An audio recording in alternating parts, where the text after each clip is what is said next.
Afternoon. What's the biggest difference from the last time you were out here to today? You just have to oversee the entire deal. You got to make sure that both sides of the ball are operating properly. The group of guys are great. I mean, I love the way they come out. They practice with good intensity today. They practice hard. We got our work in, and then we're off. So I was pleased with the way they showed up today. Do you feel like they responded to the shift well? Yeah, I think they did. I mean, we didn't have any problem with intensity. We didn't have any problem with those guys doing their assignments and jobs the way they're supposed to do it. We talked about it. They came out today and they executed it, so I was pleased with that. You talked to Jim yet? No, I have not talked to Jim yet. But, yeah, but I hear he'll be in here Monday, so I'm sure we'll talk. I assume you mean you'd like to probably remain here?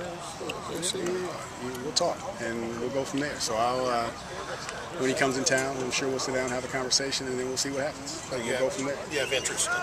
Well, I mean, I love LA. You know, LA is a place that I grew up in. It's a place that I've always called home, and I like it here. So, do you view that this might be a good fit? That he's a defensive guy.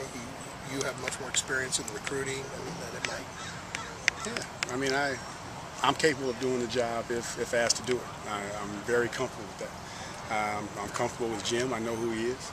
I know what he expects. I know the type of mentality he's going to bring. I've worked with him for 2 years. So it's something that we'll talk about on Monday and go from there. How will that past relationship impact that decision to stay? I don't think any past relationship has any bearings on what we do here going forward. He has to put together a staff that he sees fit, and fill the holes that he has from the people that he's going to bring in. And however that works, it works. If I fit, then I fit, and we'll go from there. But he has to make those decisions based on on the needs that he has to put his staff together. So we'll go from there.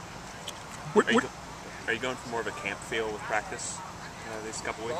Yeah, we're going back to the basics. We're going back to, especially the first one. We're going back to the fundamentals and the technique of what we do, and making sure that we are doing those things properly. Sometimes during the season you get away from those things, but I want to make sure that we are practicing at the tempo that we're supposed to play at, and doing the things right, making sure that we're doing the right things on defense, making sure that offensively in front we're doing the right things protection-wise. So we are going back to somewhat of a training camp or a spring ball type atmosphere. Back to basics, BTB. BTB. New BTB. New BTB. New BTB. But yeah, we're going back to the basics. We're going back, especially the first one. Hilliard, Dye, Mascarenas, Westgate, do you expect to get any of those guys back for the game? Well, I hear a couple of those guys have a chance to make it back, and then we'll go from there. But that's something that the medical staff has to determine. And then whoever we have out here are the ones that are going to play and the ones we're going to go to the game with on the 31st. But from what I'm understanding right now, a couple of those guys have a chance. There's no guarantees, but they have a chance to come back and play. Like with school out now, have you heard from any players who are thinking about leaving? No, I haven't talked about any of that. We're going to go to the 31st and we're going to finish this thing off the right way.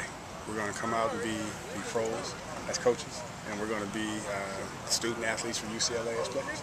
And we're going to do our jobs until the last second of that game on the 31st, and then we'll go from there. And whatever happens and wherever guys decide to do and go, I mean, I'm sure it'll happen. It's just part of the business. God damn, that sucks.